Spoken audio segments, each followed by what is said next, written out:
Serial நடிகை ஸ்ருதி நாராயணன் அவங்களுடைய ஒரு ஆடிஷன் வீடியோ ஒன்று லீக் ஆயிருக்கு. இந்த லிங்க் உங்ககிட்ட இருந்தா தயவு செஞ்சு ரீஷேர் பண்ணாதீங்க, அப்படியே டிலீட் பண்ணிருங்க. காம வெறி பிடிச்ச இந்த வீடியோ பார்த்தவங்களுக்கு காமம் வராது, பரிதாபம் தான் வரும். But this is not a personal call. ஒரு வியாபாரம், காஸ்டிங் கவுச்ன்ற ஒரு டிரான்சாக்ஷன். படத்துல வாய்ப்பு வேணும்னா படுக்கணும்.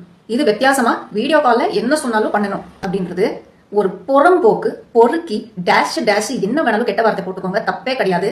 ஒரு பெரிய டைரக்டரோட மேனேஜர் அப்படின்னு சொல்லி ஒருத்தர் அங்கேருந்து என்னெல்லாம் கர்மாந்தரம் பண்ண வைக்க முடியுமோ எல்லாமே பண்ண வச்சிருக்கான். இந்த சைடு இந்த பொண்ணு கூட சிரிச்ச முகத்தோட அப்படின்னு சொல்லி பண்ணிட்டே போறாங்க. சத்தியமா இது பார்க்கும்போது மனசுல ஒரே கேள்விதான் வருது, ஏண்டா ஆடிஷன் என்ற பேர்ல என்ன வேணாலும் கேப்பீங்களா? இப்படி ஒரு மானங்கெட்ட வழியில படம் எடுத்து இத்தனை பொண்ணுங்களோட சாபம் சம்பாதிச்சு நீங்க எல்லாம் நல்லா இருப்பீங்களா? போய் குப்பையில போடுங்க அந்த படத்தை.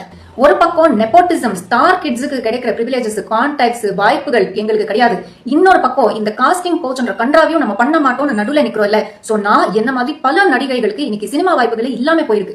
சோ நம்ம கனவுகள் எல்லாமே நம்ம கொண்டுட்டோம். எப்படிப்பட்ட நியாயம் நீங்க சொல்லுங்க? தப்பு பண்ணாம இருக்கிறதே ஒரு பெரிய தப்பா இருக்கு. ஒரு சைடு இந்த ஃபேவர்ஸ் எல்லாம் கேட்கறவங்க மேல எவ்வளவு குற்றம் சொல்றோமோ, இந்த ஃபேவர்ஸ் எல்லாம் பண்றவங்க மேலயும் ஈக்குவலா குற்றம் இருக்குதானே.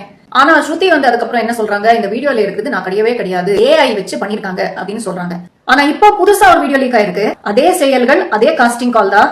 பேசிக்கலி இந்த வீடியோ ரியலா இருந்தா இவங்க விக்டிம் கிடையாது. ரியலா இல்ல அவங்க சொல்ற மாதிரி ஏஐ அப்படின்னா அப்போ இவங்க விக்டிம் தான். இதை பண்றவங்களை அவங்க எக்ஸ்போஸ் பண்ணி அவங்க மேல கம்ப்ளைண்ட் கொடுக்கலாம். அதுதான் இவங்களுக்கு உண்மையான ஜஸ்டிஸா இருக்கும்.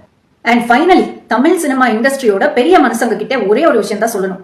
எல்லா நடிகைகள் சார்பா இந்த விஷயத்த நான் சொல்றேன். உங்க இண்டஸ்ட்ரி நாரி போய் கிடக்குது. First clean up your industry.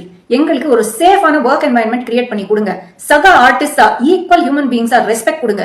நியாயமா நமக்கு வர வேண்டிய வாய்ப்புகள் எங்க டேலண்ட் பார்த்து எங்களுக்கு கொடுங்க. அதுக்கப்புறம் எந்த ஸ்கூல் பொண்ணு யாரோட படுத்தா, எந்த காலேஜ் பொண்ணு எந்த பிராண்ட் சரக்கு அடிச்சான்றத பத்தி ஆராய்ச்சி பண்ணுங்க. தேங்க்யூ.